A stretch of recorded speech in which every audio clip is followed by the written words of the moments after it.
and once again start this recording because it was not recording. I've done that before. I will not do that again. Okay, so that's what we will do. You know, oftentimes we go through things in life that change us, and we know that they've changed us somehow. Something has happened inside of us and we don't know what that is. And I think we just move on, and then the next thing happens, and then the next thing happens, and then the next thing happens, and we never actually reflect, we never actually consolidate what actually has happened inside of us, how it's changed us. And so we actually miss out on a lot of lessons. We actually miss out on a lot of wisdom that can actually be cultivated through these different experiences. So my intention of putting this talk together is actually so we can reflect, we can learn, we can integrate, and we can let this last year actually change us, transform us. This was not an easy talk for me to put together because it has not been an easy year for all of us. As you go through this talk, you might have difficult emotions rise up inside of you because this has been like that for me, and I've had to ground myself multiple times in the last week just thinking about all of this. And so what I want you to do, if you do start to feel overwhelmed, I want you to take some deep breaths and breathe out through the mouth in a forceful way to release what is happening. So we are going to soften up into the emotion. We're not going to fight or flight it. We're actually going to soften into the emotion. I want you to feel the ground underneath your feet. If you need to kick off your shoes, if you're wearing any shoes, if you need to kick those off, go right ahead. Feel the ground underneath you. You are supported. You are not destabilized. You are standing. You are firm. Imagine the roots underneath your feet. And I want you to put your hand on your heart, just like this. There's a lot of neural networks, connections in our heart center.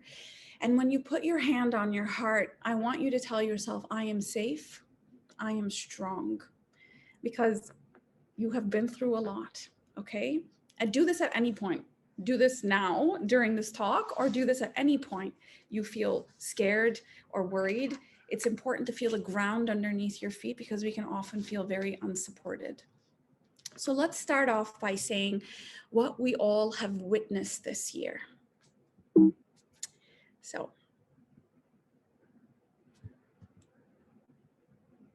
of course, there was the pandemic, and lots of our public safety and individual freedoms, there was ongoing tension. There were so many civil and social movements. All the while, we're holding on to all of these things that are happening inside of us when it comes to our personal and public safety. So many things like the George Floyd movement and the Black Lives Matter, LGBT, all forms of discriminations that were coming up, you know, all sorts of movements when it comes to gender-based violence in different parts of the world. That was all happening, and we were witnessing that. And because we were all indoors, we were actually streaming a lot more. We were watching a lot more. We were consuming a lot more media. We wanted to know what was happening with the pandemic, but all the while we were also we were witnessing all the other things that were happening in the world. And we're holding on to all of these different things. They were actually all sorts of natural disasters, most, costly weather disasters in Texas history with, snow in Texas, devastating wildfires around the world, Australia, Colorado, California, flooding around the world, the Beirut explosion that happened that literally left us devastated, and still leaves us devastated. The most active hurricanes. And then there was the locust that happened in East Africa and Asia, the worst in 70 years. And we're watching all of this happen. All the while, there is COVID and all the different changes that we made to our lives, right? That was also going on. So it didn't come one at a time. There were all these economic hardships, the widening income gap, investor behavior that was absolutely erratic. We didn't know what to expect from the market. Obviously, millions and millions of people losing their jobs, and now with filing for unemployment or being unemployed. Businesses shutting down, so many of our beloved businesses, big and small, shutting down. And there was all this political unrest happening as well, whether it was Poland, Russia, Belarus, Nigeria, Bolivia, the United States, the elections, Capitol Hill, all of this stuff was going on, and it all happened last year. That's a lot. So I want us to just sort of stay with that for a second and say, wow, we just witnessed the most difficult year, a year that will be talked about for years and years to come. People will talk about 2020 and what happened this last year, not just because of the pandemic, but because of everything else that came to the surface, and everything that happened around the world as a result of it. Not as a result of it, but also in addition to it. So just take a deep breath and let's just name that. Ground yourself. You've been through a lot, you've witnessed a lot, and you've lost a lot. And I just want to name some of the things we have lost and found this year. And these things, they seem small, but they really, really fundamentally changed how we view the world, how our world, feels to us, how we feel in the world.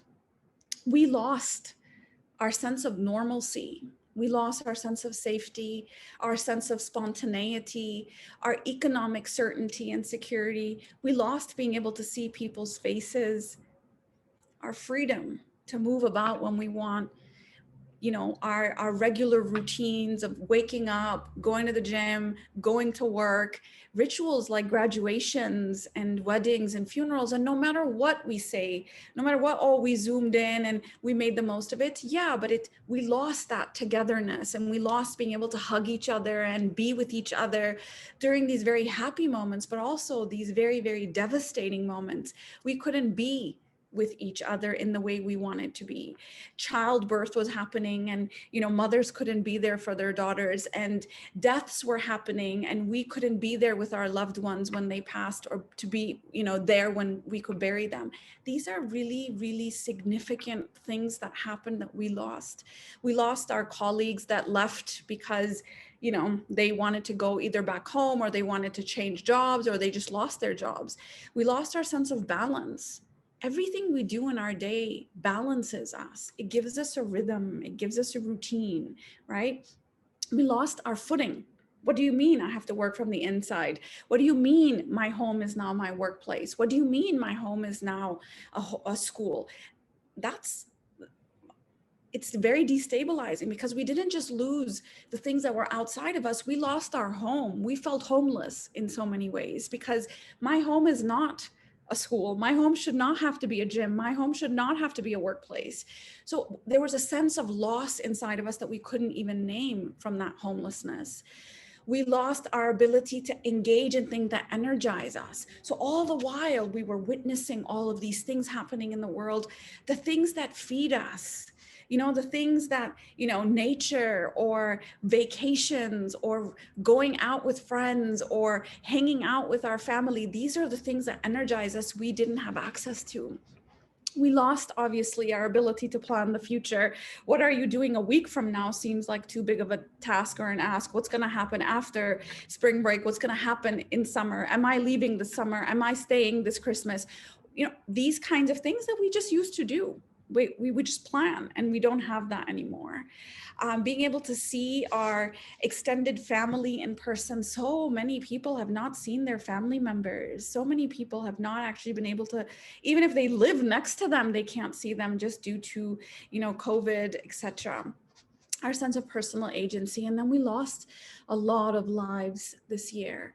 And some of those lives were very famous lives. Some of those lives were our personal friends and family members. We lost parts of our childhood also, like with the death of Sean Connery or Alice Trebek or Irfan Khan, Rishi Kapoor, Shashant Rajput, Chadwick Boseman, Black Panther. We lost our heroes in our mind, in our, these guys, we project our desire for superpowers onto them, and then our superheroes died. And so we didn't just lose these things, we lost our past, because so much of our past is linked to some of these stars that died, our movies, our memories, Ruth Ginsburg, Kobe Bryant, these superheroes for us that created a sense of history. We felt like we were losing our past, we were losing our present, and what's going to happen to our future seemed very uncertain. And that's a lot that we lost this year. And when I think about all of that, it really moves me. It moves me to tears. It shakes me up because it was a really difficult year.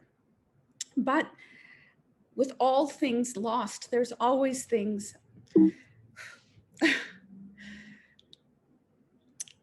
that are found. And so we gained a lot this year too. For sure, whether we wanted it or not, we gained resilience.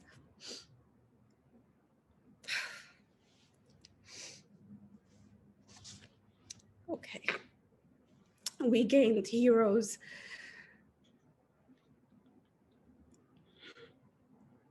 Sorry, guys. This is quite emotional, obviously. We gained appreciation for simple pleasures.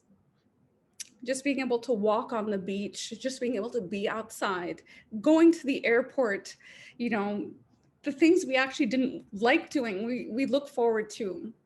We gained a chance to embody our highest values, whether they were gratitude, whether they were compassion, kindness, love. We saw that in the world. We gained unhurried time. Things were not as hectic. We were doing a lot, but it just felt like it didn't seem as hectic. We weren't moving so much. Things felt a little bit stiller because we weren't moving so much. Maybe inside there was chaos, but it didn't feel as hectic. We gained savoring the moment. We gained we know the power human beings have because we can innovate as much as we did in the last year, and how quickly we came with the vaccines and how quickly we were able to move as a world indoors. And Zoom, Zoom became a thing, and things that we have been thinking about for the last decade, because technology is not new, but things that we're like, no, we should have flex time. We should be able to work from anywhere.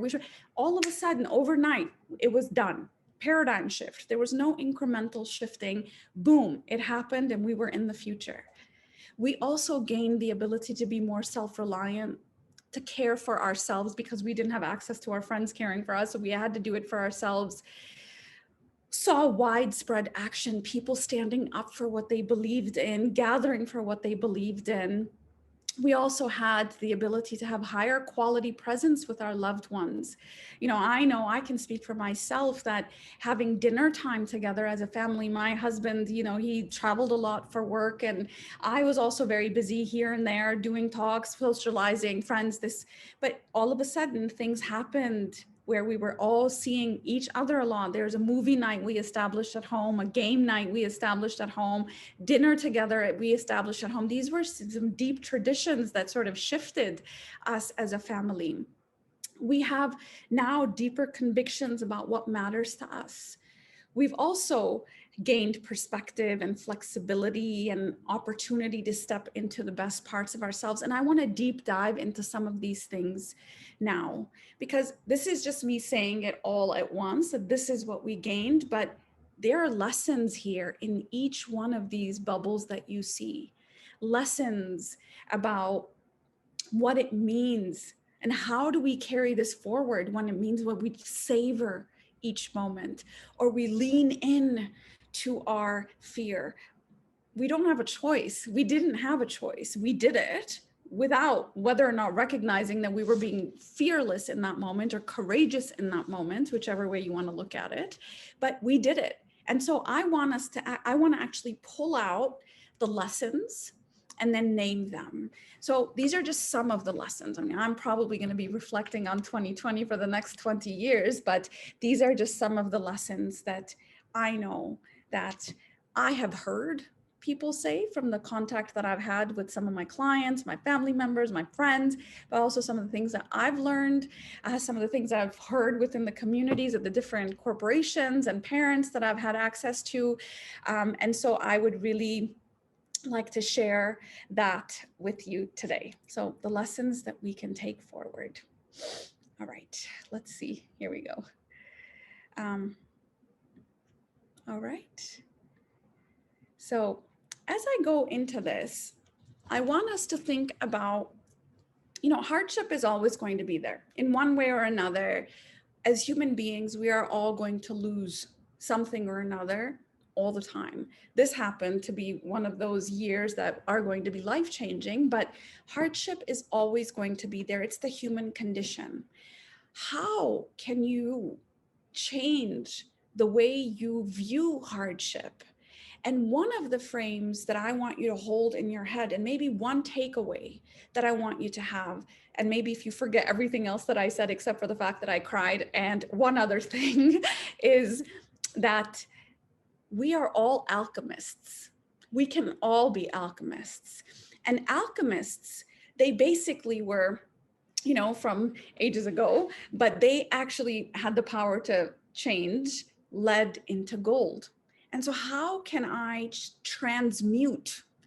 This is not about magic. This is about transmuting and shifting and altering things so they actually become something else. How can I take pain and suffering and transmute that into, and transform that into wisdom and compassion?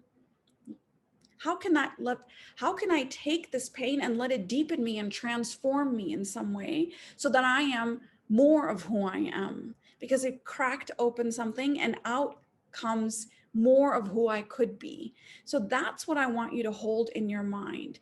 The image of the alchemist. You are the transformer of your experience. And if life gives you hardship, you have the ability to transform that into something else. You don't have to take it the way it's given. Accept it, take that, and transmute that. So hold that image as I go through the next few lessons, okay? And I didn't know how to organize this because I went this way and then I went that way. But the way I decided to end on this is I'm going to go from the outside in.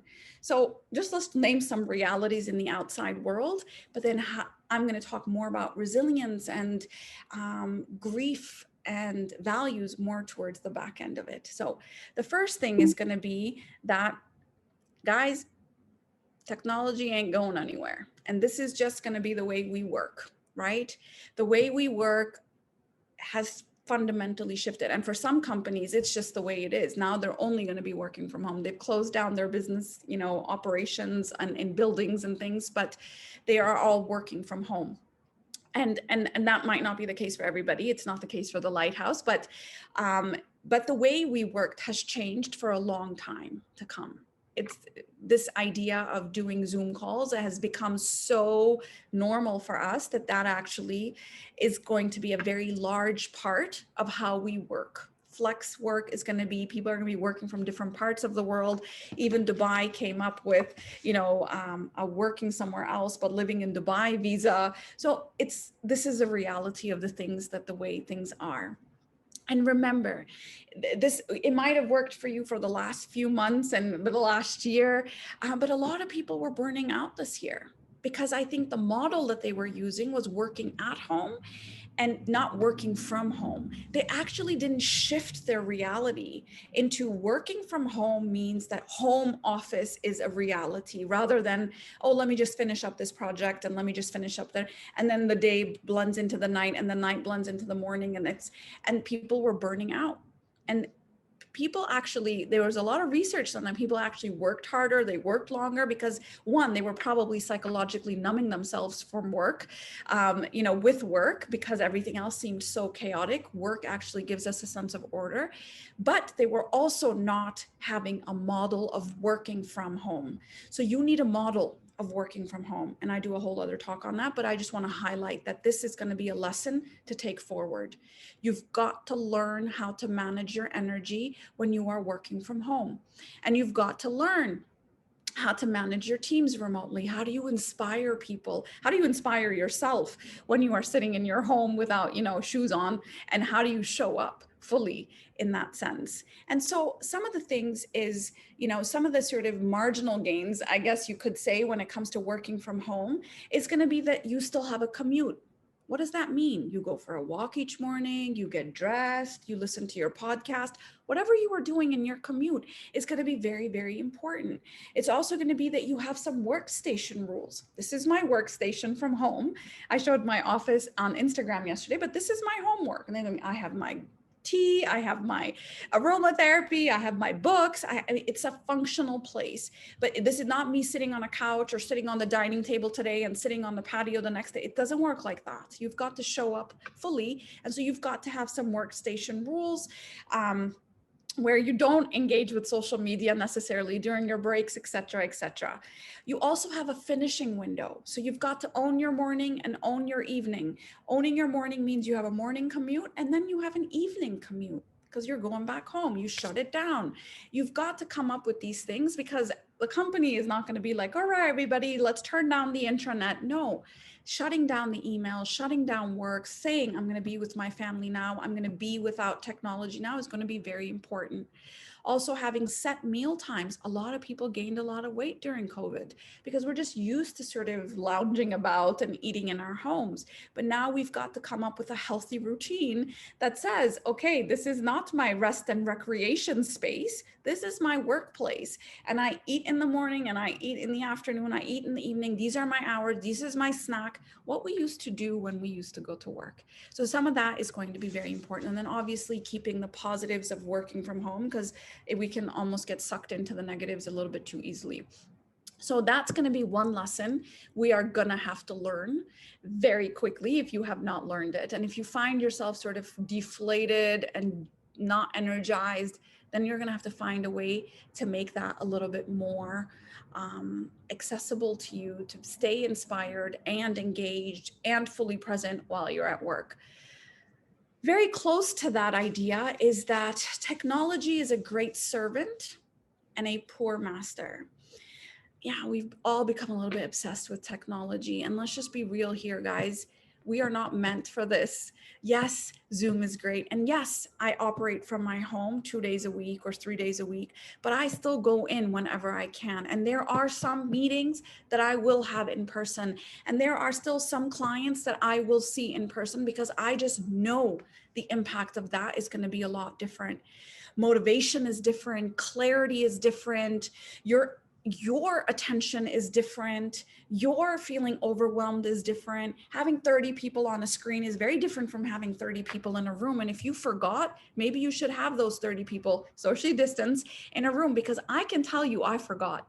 I forgot what it felt like to sit with a client and what it felt like to sit within a meeting, and how less cerebral I was because my whole body was working in that session. I could feel the energy. I could move the energy from my body. And if I'm not, I'm just focused with my mind. I'm focused with my mind. And then I feel drained. And that Zoom fatigue is real. And that Zoom gloom is real because we are not fully there. And so as much as possible, it's going to be very important to meet in person, even if that means you have to meet in like a workspace that is not your office, but actually going and renting a space that is a workspace for that afternoon to have some meetings. I think it'll be very important. And I think those things are coming up more and more now. And also having a healthy relationship with social media, having a healthy relationship with streaming videos. I can tell you the uptake on even just my Instagram went up. Why? Because people are just more engaged with this content. And as much as it's good stuff out there, guys. It's not the real world. You've got to adopt small habits in the day to curtail the use of technology as much as possible. Okay, and engage with the real world. What does that look like? Okay, one, don't use technology in liminal times, liminal periods. What do I mean by this? I get off of this Zoom call and I have 5 minutes before the next one. That is not the time you want to grab your phone and check out what's happening on Instagram. That is a time you may want to go walk, you know, go make yourself a cup of tea, go have some water, go open the window and get some fresh air. That's what you want to do in those periods, because that is what's going to sustain you through the rest of the day. What we end up doing is any space we have, whether it's to go to the washroom, whether we're waiting in the grocery store line, whether we're walking in from the parking lot into the mall, we're looking at our phone because it's boring to look in a parking lot. No, look around you, pay attention. And that's one of the things. When you're walking, don't look at a phone. When you're at stoplights, use that red light as a signal to condition yourself to focus on deep breathing. Red light does not mean pick up your phone. So technology is here to stay, and it is here even more than ever before.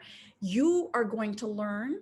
So this is where the alchemist comes in, how you use it and transform it into something that is helpful for you rather than it using you. Right? Technology is not the demon here. Technology is not the thing to hate or to blame. It is our own habits that we need to manage. And how can it be something that serves you rather than uses you? Because right now, it might be that it's kind of using us and not the other way around. So now moving a little bit closer in to, into our homes, and, okay, there's technology, this is a thing. And now, one of the lessons we learned through COVID and through this pandemic in the last year is that we don't need a lot to be happy. We don't need to do a lot. We don't need to have a lot to be happy. And so I really would encourage to adopt a minimalistic mindset towards the different areas of your life. We did it during COVID. What did I need? How much do I need it? Who am I going to speak to? Who am I going to check in with? So who are the people in your life that really became your anchors, right? These are the people that you invest more in, rather than trying to go off and be a social butterfly again. Deeply invest in the people around you that were there with you through this time. It would also be important to not necessarily feel like, a lot of people spent less money on things. They spent more money on experiences. They bought, picnic mats, and they bought, beach gear. Like, they did these types of things because that is what was meaningful. So stick to that rather than in buying shoes and purses and these types of things. More people opted for experiences. So invest in those experiences, because research shows that they do make you happier than actually buying things. So and then letting go of what no longer serves you. And this would really be about, I'm talking about decluttering emotionally, mentally, and physically in your environment. How can you make it a space emotionally inside of you, mentally inside of you, and physically around you, the place that is soothing and comforting and nurturing to you?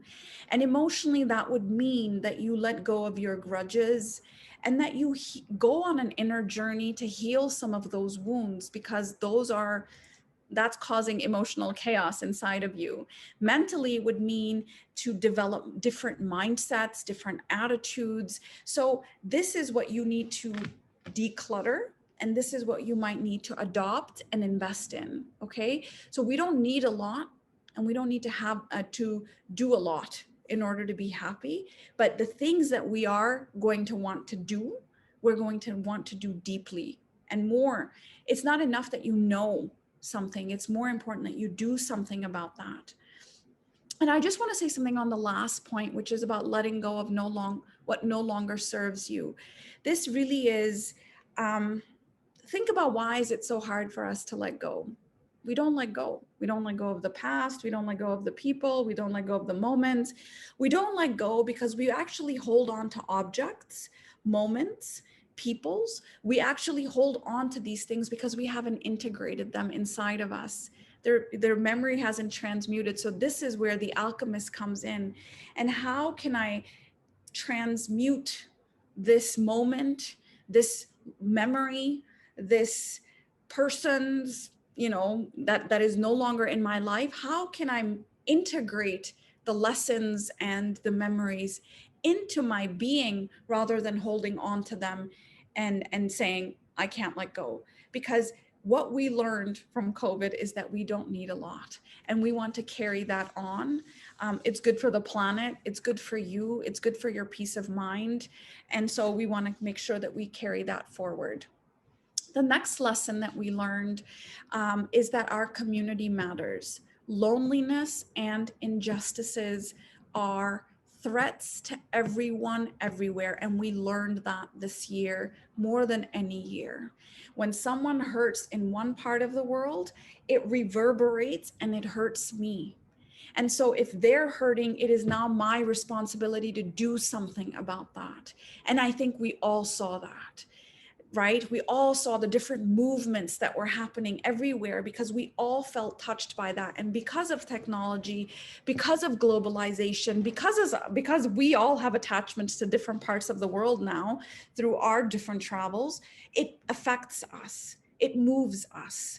And so we need to do something about that. So while we are caring for things that matter, do something about it.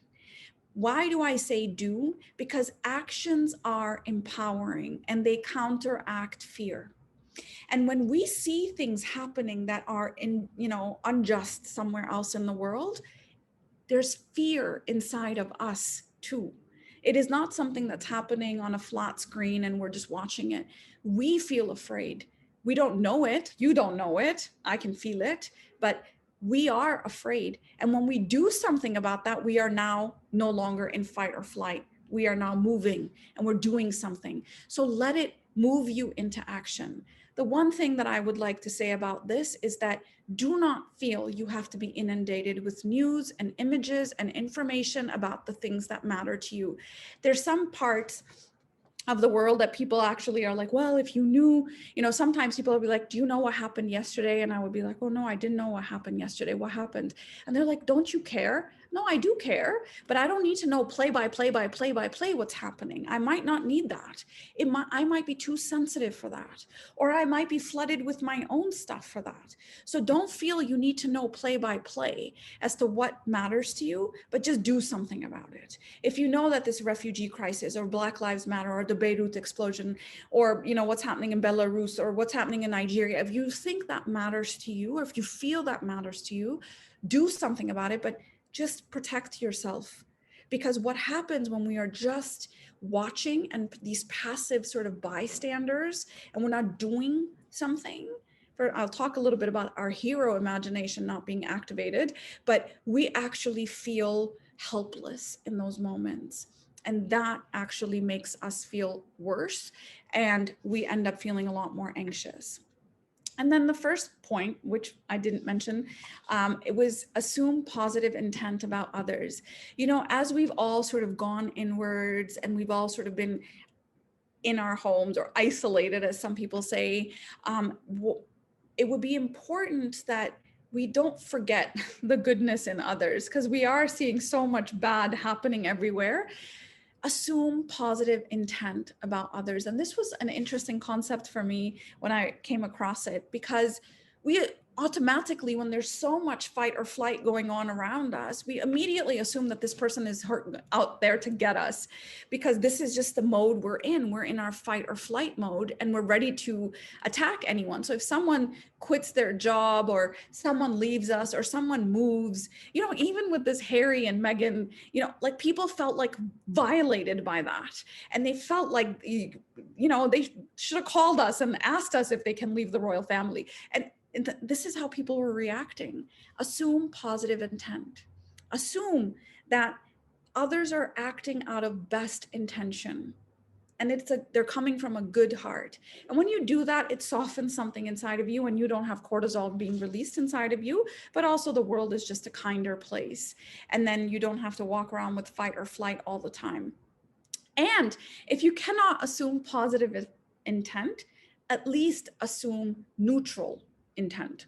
So I don't know why they did it, but it wasn't bad. It wasn't for a bad reason. It wasn't because they wanted to hurt us. It wasn't because they're mean people. I don't know. Moving on. Don't let that activate you, because it then disengages you from the community and we need to stay connected. It actually makes us happier people and less lonely people when we feel we belong to a community, to a city, to a country, to a world. It matters to our psyche, and it matters to our, our spirit. Now moving inwards, the lesson we learned from this last year is that adapting to change is going to be a superpower. Change is happening at lightning speed now. Change is not something that happens, every 5 years. Lightning speed, just when we think we're getting used to something shifts. And so literally adaptation is going to be the new superpower. It is, I think, they quote, what's his name? Darwin for saying this, but I don't think he ever said it, which is survival of the fittest is actually really about who can adapt to change the fastest. He didn't actually say that, but they actually say that he said something like that. So that's going to be very important. Adaptation. And that, at the essence of that, is going to be psychological flexibility and grit. And I'll talk a little bit more about that. But adopting a challenge and growth mindset, because I was like, okay, and let's talk about what, I could probably do a whole talk on how can you adapt faster. It's going to be really about self-awareness, guys. It's going to be about self-awareness. I'm going to need to know what I'm capable of, what I'm not capable of, what can I give, what can I not give, what are my resource levels, what are my needs that I need to tend to.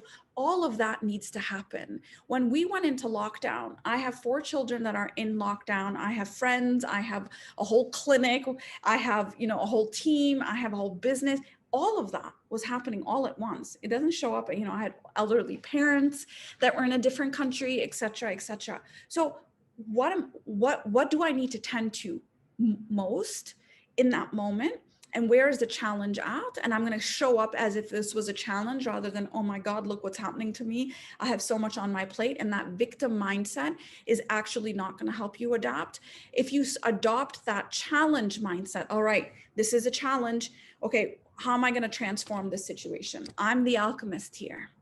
How am I going to take what's being given to me and I'm going to shift it into something that I need it to be, because this is how we're going to operate. How am I going to bring psychological safety and physical safety to the people in my life, including myself?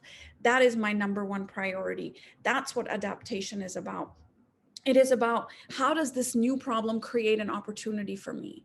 And the swiftest of them are going to be able to go indoors faster. They were on Zoom faster. They were having meetings more frequently. They were doing that. And you've got to be a few steps ahead, and you can't resist change. Change is going to happen. So having that growth mindset of, okay, well, I don't know yet. I don't know yet. Most people are like, well, that's just the way it's been and that's the way it's going to be. That mind is no longer going to work. The fixed mindset actually is not going to be a mindset that is going to move into the future. Why? Because the people with the fixed mindset won't make it. They actually will break. And so having that fixed mindset of, but it cannot be this way. It should be that way, rather than, okay, we're like lightning years ahead of you already. These people will be left behind in some way. So it is going to serve you. It's going to serve your business. It's going to serve your family. It's going to serve the future if you move with it. And that move is actually quite fast. And so growth mindset, what do I need to learn? What do I need to learn? What do I need to learn? What do I need to learn is going to be very important part of how we move forward. Now, I want to just mention a little bit about psychological flexibility and grit. Psychological flexibility is a concept that comes out of acceptance and commitment therapy. And it's the ability to respond to something that is congruent with our personal values, and not let thoughts and our feelings, these things that come and go, determine what we're going to do. It literally is anchored in a place of values. Human beings can be very functional about our fight or flight, and we actually are fighting and flighting with our emotions and our thoughts. We're not actually fighting and flighting actually real threats out there. Most often, what we are running away from is actually our own thoughts and our emotions. And so part of psychological flexibility is to defuse from the thought and say, I am having a thought that, I'm not going to be able to travel this summer. I am having the thought. So you actually gain some perspective, and that's going to be a very important part of psychological flexibility. Grit is something that Carol Dweck speaks about, which is going through difficult things and holding on for a long-term gain. And that, again, is going to be values-based action. And so the next thing I want to talk about is letting your values be your guide. We all felt lost this year, guys. We all felt overwhelmed, and we all felt lost.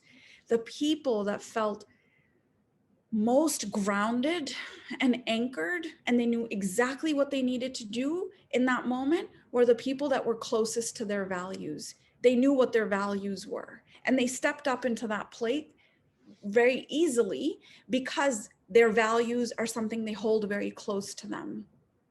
And so it would be very important to understand what your values are, and let this be a lesson, that let this year be a lesson that our values are going to be the only thing that don't change. Actually, values don't change. Honesty, compassion, love, kindness, humanity, justice, these are timeless.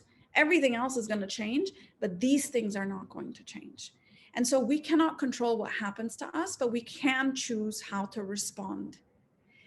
And this is where I mentioned something about experiential avoidance and what I mentioned about psychological flexibility.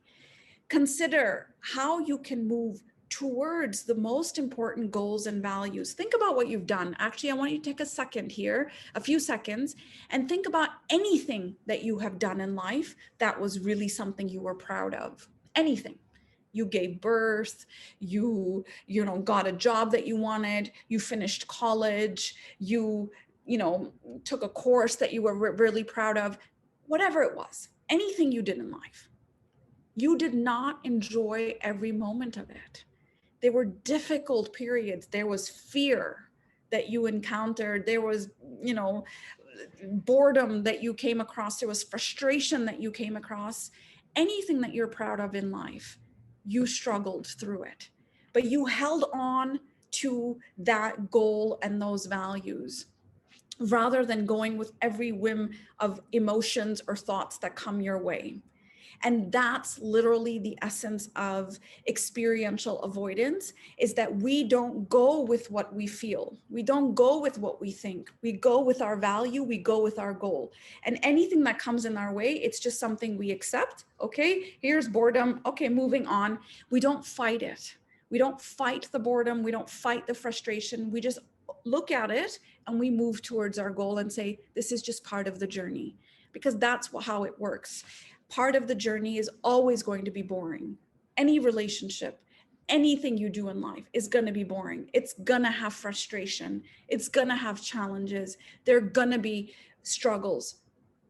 You stay the course and you stay the course. And that's it. That's one of the lessons we learned, is that we've got to stay the course. And what's going to help you stay the course more is if you really spend time with your values. So I spend time in solitude and stillness to stay connected to our values. Guys, it's too easy to get this way and that way with the world, as loud as it is. When you spend time alone and in solitude, and solitude does not mean you take your phone with you. You take nothing with you. You literally sit alone with a journal in nature if you can. And you take this you can take this viacharacter.org. It's a survey that you can take. It identifies your greatest character strengths and your values that really give life meaning, your particular life meaning, because your values are going to be different from my values. And then you exercise those. So when for my VIA character, my values are wisdom and knowledge, community, humanity. These are some of my top values that show up. It was clear to me what I needed to do when COVID showed up. I actually was not wondering, okay, well, what should I do now? I was on, talking about this stuff for the community because this is something that we did at the Lighthouse before COVID hit. So we just continued on in Zoom. And within 2 days, we were up and running with our wellness webinars, and we were doing content about how do you keep yourself safe and psychologically well during this period. It was clear. So keep your values journal. Have a journal in which you write your values. So Benjamin Franklin actually used to have a values journal in which he took some of the values he was working on. It wasn't just the values that he was good at, but also the values he was working on. So maybe prudence was one of them, temperance, for example, or frugality was one of them. He was working on some of these things. So what are some of the values you need to work on, and where are you going to do them? That's one thing about experiential avoidance and psychological flexibility. Thoughts don't matter. What you do matters. I can think all day long about patience and calmness, but in the moment, what am I doing? In the moment, how do I act? So it is moving physically towards what you want rather than thinking about what you want. And that's going to be very, very important. Actually, I'm gonna leave it at that. The next thing is about resilience. I know people are a little bit allergic to this word, but there's no other word to actually define it. There's a quote by Dennis Turch. He says, if carrying some anxiety was a necessary part of the journey towards being the person you would choose to be, would you be willing to carry it? Yeah, we would. I would choose anxiety. I want to be this person. But that's basically what suffering does. It makes us more of who we can be. And so part of the lesson here is pain is going to happen whether we like it or not. Loss is going to happen whether we like it or not. Suffering is going to happen whether we like it or not. So how can we just build that into our model, that conflict and suffering are part of living life fully engaged? If I am going to love, I am going to lose, and it's going to hurt. If I am going to give, I am going to be taken advantage of at some point, and that's going to hurt, but I'm going to give. And so how do we live life fully? It's only going to be if we build in room for some conflict and struggling.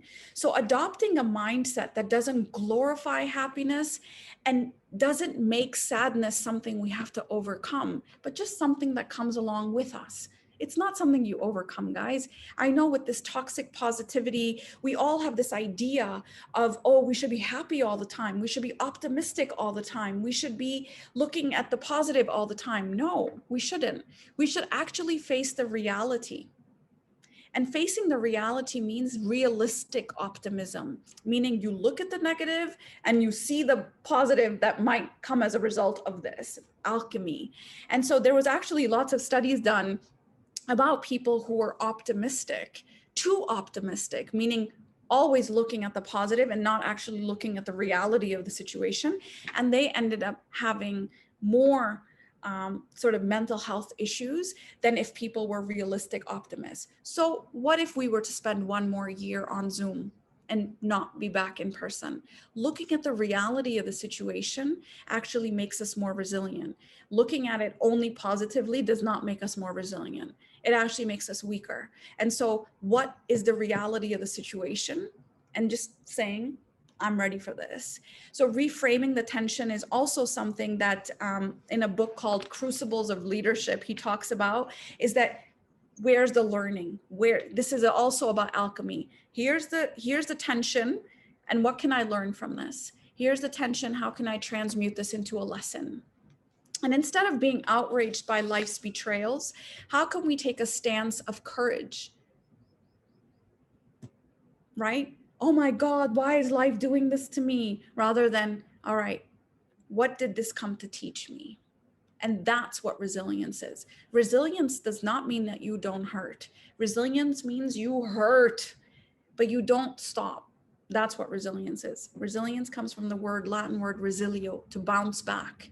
Bounce back meaning actually you fall flat on your face sometimes, and then you stand up and you do it again next day, and you show up the next day. The next thing that we learned from COVID is that we can all be heroes. We saw so many heroes this year, and in the news, and essential workers and nurses and, janitors and bus drivers and, 100-year-old men that were walking to raise money. These were the heroes that showed up. And actually, there is a framework, created by Philip Zimbardo of Stanford, where he actually said that we can all be heroes and we can all create and cultivate a hero inside of us. And I was thinking, how am I going to do this for my kids, right? So he actually created a framework, and it actually requires 4 things. One, well, that's not the first thing, but imagine yourself as a hero in waiting. I'm like, at any point you will be called upon. Hero is just a normal person like you and me, but they have these 4 things inside of us. The first thing is they are absolutely concerned for other people in need. It matters to them what is happening in the world. It moves them, it shakes them, it rocks them, it bothers them. These people are not related to them. These people are not in their same workplace. It could be anybody, but what happens to people matters to them. So let people matter to you. The next thing is they are ready to defend a moral cause, and they will actually engage in it voluntarily. This is not something that is asked of us. This is not something, are you going to step up? No, they actually just step up because that's just who they are. They are people like this. And so when are you going to be ready to perform that act and be ready to defend it? What matters to you? Know that there will be a personal risk. So these people know that there might be their physical health or their reputation. And you know what? In this world, it's like cancel culture. Everybody is like afraid of getting canceled by one person or another. But will you still step up? Will you still speak the truth when it matters? Will you still stand for someone, even though that person might not be the most popular person on the planet right now, but it is something that you believe in? And then they take action without the expectation of reward. That's a hero. These 4 things. We can all be heroes. And that's something that we can all cultivate, because part of that hero cultivation is having that growth mindset that, you know what, it's not something that I did before, but I can do it now. Mindsets, that's the thing about mindsets, that they can be changed and we can cultivate them. And one of my favorite quotes is by Martin Luther King, which is, the ultimate measure of a man is not where he stands in moments of comfort and convenience, but where he stands in moments of challenge and controversy. That's the ultimate measure of a man.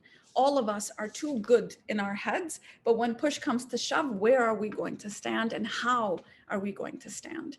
And then lastly, grieving what we have lost deepens our experience with what we have. Grief work, guys, is soul's work. We are too good with new beginnings. We are too good about looking at the future, too good about having a vision, but we've lost touch with our souls in that sense that we aren't grieving what we have lost. And so I want you to honor this day. I want you to honor what you have lost. Grief is essential to finding and maintaining a feeling of emotional intimacy with life, with one another, with oneself. And 2 of us are feeling so disconnected. All of us are on Zoom most of the time, but our bodies hold that. Our bodies hold that memory, they hold that grief, and we're disconnected to it. So connect to that part and learn to stay present with what we lose. Let it hurt, let it break you, let it be something you carry with other people. Join the support groups that we have at the Lighthouse. You do not grieve alone. Grief was never meant to be carried alone. And so we usually go to amnesia or anesthesia when it comes to grief work. We just want to forget it, or we want to anesthetize it through all of our, Netflix and our social media. Feel the pain and let it change you. And one of my favorite quotes about grief is that grief dares us to love once more. Grief dares us to love once more. Because if you really feel the grief, that means you've lost something that you loved. And then you will love again, and that you will feel again, and you will move into the future with that part of you activated. And that's the ultimate reality of life, guys, is that we will all lose what we love. And at one point or another, by keeping that idea close to us, we will be compelled to act urgently. We will be able to express wholly. We will love deeply because we hold grief close. Because grief and compassion, grief and love go hand in hand. When I think about losing the people in my life, I love deeply. I'm more able, I'm more engaged. If I think about losing what I have, my home, my job, I'm able to engage with life a little bit differently. So stay close to the grief because it will actually deepen your experience of life. So that's all I have for you guys. I'm able to take some questions for those people who have to leave because I'm all the way up to the hour. You can direct message me on my Instagram account. I'm not going to show that because we don't have time. But I want you, maybe I will show it once I answer some questions. But this is my Instagram account. You guys can direct message me if you would like. All right. So let's see. I'm reading the questions now.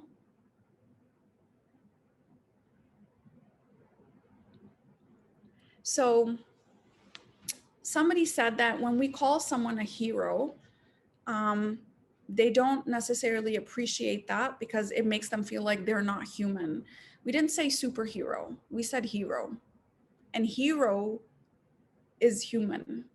And I think if people don't feel appreciated, then they probably need to do their own work. But if someone is being called a hero, then that is us saying that you saved us, right? You saved us, you sacrificed yourself for us. And not everybody who is in the position of a hero has owned up to their hero-ness. And so maybe that's the work they need to do. That if, we were frontline workers as mental health professionals, I can tell you that we did not have space for our emotions at this time. I'm a doctor. I was in the front line in the sense that we had all sorts of mental health crises coming through our doors. And I have 4 children and I have my own pain and I have my own suffering and I have my own, sadness and my own losses and my own deaths. But I had to put that aside and show up every day for my team and for my community. And so I had to step into that role of being a hero, whether I like it or not. And so with great power comes great responsibility. And if you are a doctor or you are a nurse, then there is a responsibility you have, and you signed up for that. And that makes you a hero, whether you like it or not. So it's better you just step into it rather than sort of disown it, because that just makes you more resentful. So yeah, I would say that to all the doctors and nurses who don't want to be, then you need to leave that profession, because this is precisely what we signed up for. We didn't sign up for a 9-to-5. We signed up for this. Let's see. Let's see. In the resilience slide, this webinar was what I needed. Thank you. You're most welcome, guys. Most welcome. Let's see. You're choosing to suffer. Let's see. What did I say on the resilience slide? Oh yeah. Okay. Let me repeat that quote. So if carrying some anxiety was necessary part of the journey towards being the person you would choose to be during this crisis, would you be willing to carry it? We want to be our best selves, right? We want to be the strongest self. We want to be the highest self. We want to be the most value-driven self. But if that meant that you had to carry anxiety, that meant you had to carry responsibility for other people, if that meant that you had to carry things that you didn't want to carry, would you do it? Yes, you would. And this is, again, the idea of moving towards values and goals rather than, oh, I don't feel like it. I don't want to. Oh, this feels scary. Or this is not what I wanted. These are all thoughts and feelings, guys. These all come. They're all inside of me also. But how do I keep my eye on what I want of myself? What kind of person will I be proud of once this is all said and done? That's what I keep my eye on. I don't necessarily keep an eye on these momentary feelings that come and go. Of course, I pay attention. If I feel depleted, I need to honor that and I need to take care of myself. And to be a hero, you've got to go in for recuperation and rest and repair. I absolutely would prioritize my physical body in times of crisis. That's what I did. Immediately when there's a crisis in my life, I move into my physical body and I say, all right, you're going to carry me because this is going to go all over the place. My heart is going to go all over the place. The only thing that I can count on is my physical body. So I go, what am I eating? What am I sleeping? What am I drinking? What am I this? What am I that? Immediately I move into what will carry me through this. So that is one of the things I do in times of any crisis, by the way. So that would be very important because everything else will come and go, but you need to take care of your physical health. You need to. And if you are working 80 hours a week, 90 hours a week, because that's what's being asked of you at this time, then you need to be on the flip end of that. Absolutely number one priority would be your physical and psychological health. What do you need for that? Because this is what is being asked of you. And this is what was asked of the Lighthouse. All the doctors and all the clinicians that are working there, they all had to step up to the plate. And we all said, okay, what are you going to do to take care of yourself? What am I going to do to take care of you? So it does become about that because you cannot be a hero for anyone, your children, your parents, nobody, if you are not functional. So how do you keep that going?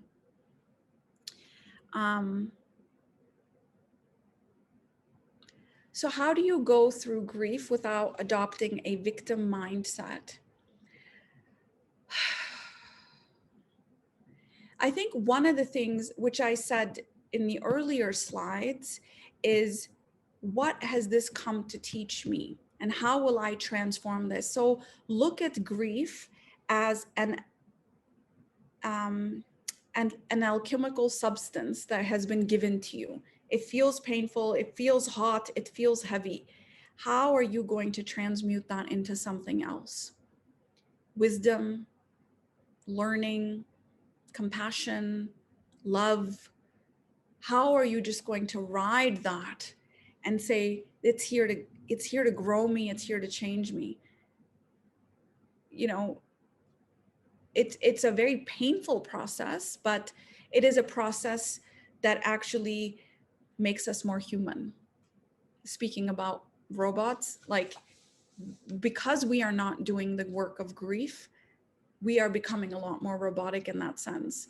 And so there's a beautiful book, which I have with me all the time. Actually, it's probably on my bedside table.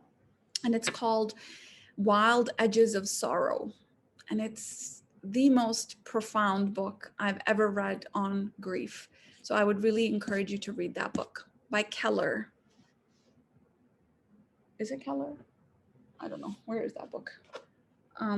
Anyways, I'll post it on my Instagram today. So, and guys, grief work is life work. It's not like, oh, I've done my grief work. I'm telling you, for the next 20 years, I'll be processing what just happened in the last year and how it changed me. So it's really important to spend time with this, and you know, I'll think about it for the next month or two, and then I might not think about it for a while, and then something will happen and I'll think about it, and then I might not think about it for a while. But grief work is like an upward spiral. Every time you come up around that elevator chute, you will actually see it again, and then you will see it again. And that's how feelings come, and you process them and you transmute them, and then something else shifts inside of you. This is a lifelong journey. To be this way, what I just shared with you, whether it's resilience, whether it's values, whether it's, living with courage, any of these things is a lifelong journey. It's a lifelong way of being with something. It is not something that you're like, okay, I'm done now. I know what my values are. Lifelong choices. Every single day, you have a choice to show up a certain way. And this is what we have to remember. What you do every single moment of every single day will shape your destiny. As someone said, I don't know, they give this to Mahatma Gandhi and someone else and Maya Angelou, all sorts of people have said something where your thoughts become your beliefs. No, your beliefs become your thoughts become your actions become your habits become your destiny. It starts with just mindset and what you are thinking and what you are doing every single day. And like Aristotle said, that excellence is a habit. I would say that living to your high, to be a hero is a habit. How do you show up for your highest self every single day? How do you show concern for other people every single day? It's a habit. It is not something that you just wait for that one glorious moment. How can you be a hero for yourself or for anybody in your life every single day? It's how you show up. And then when that moment comes, it's instinct and you act. You don't think about it and you just do it. So that's all I have, guys. I'm gonna let you all go. If you guys have any other questions, there's a lot of thank you here. People saying it's okay not to be okay. Yes, I cry because I am moved. I'm okay. It's not that I'm not okay, actually. I cry because I am moved and I let life move me, and I'm okay to cry. And you know, it was like a little bit awkward silence for a second because you guys are all sitting on the other side thinking, okay, what's this lady doing? But I am very okay to cry, and I'm very okay to say that I'm very okay when I cry. I'm actually fully alive in that moment when I cry, and deepened by that moment. So thank you all for being a witness for that. I will see you all again very soon. And yeah, happy anniversary, guys.